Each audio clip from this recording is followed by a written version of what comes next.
สบายดีทุกคน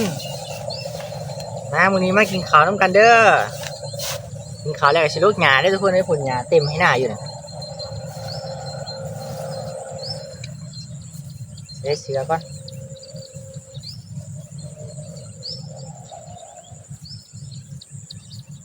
วันนี้ได้สมมากินมื้อนี้กินข้าวแล้วก็กินข้าวก็สิตกเลย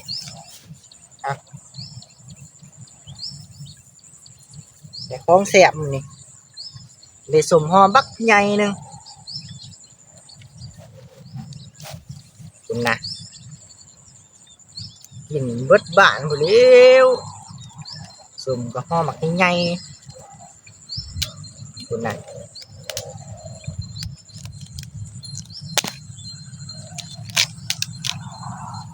ว้าเห็นเลยกินเบิดนี่กินผู้เดียวนี่ทุก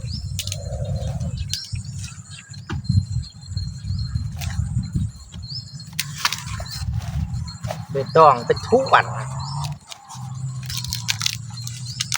มาเด้อไม่กินขำกันเด้อทุกคนเด้อกินแล้วก็ลูกหญ้าได้เนี่ยผลหญ้าเต็มอยู่ให้หน้าผล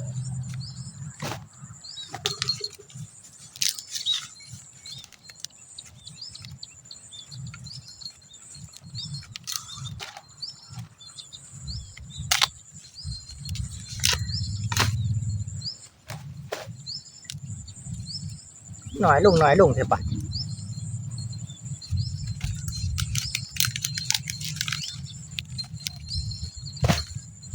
โอ้เอาในเตออยู่ได้นี่ของงามเลยทุกคนเลยผูแล้วตัดเขาฝุ่นอยู่ฝุ่นมันเมียคอยนั่งยืนเบิ้งบัวลงมาแต่เถื่อน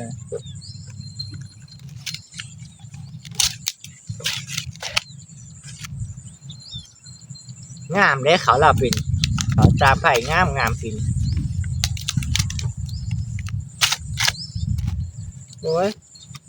แล้วยังมีจัดอยู่บนนี่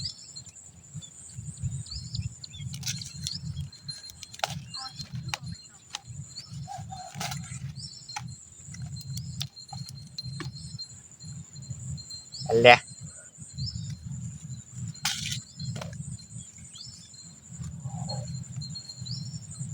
โอ้ยยังมีสัตว์อยู่หลายสัตว์ใช่ปะว่า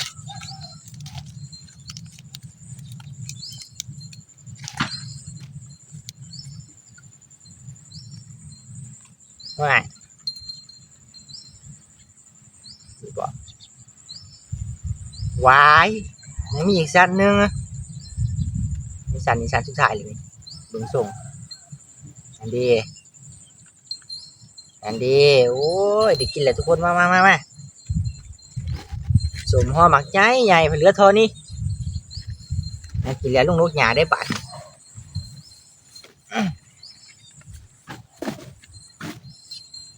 ทิปข่าวกับทิปหมักใหญ่นึงห่อสมกับห่อหมักใหญ่คุณเดี๋ยวในเหลือแต่ซ้ำนี่ก็กินของแสบนะที่ได้วิ่งพีกว่ะ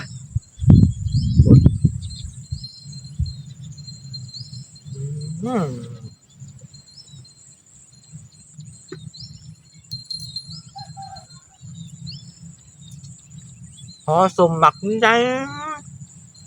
เหลือ2 คำพี่น้องเอ้ย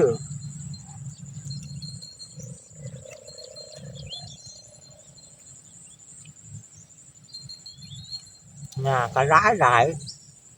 เขาก็งาม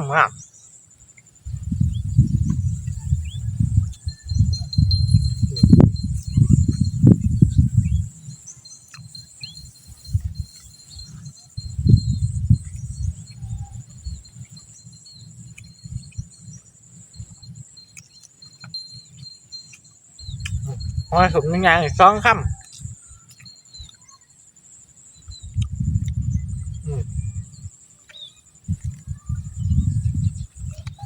ยิ้มไปลูกหญ้าบัดเนี่ย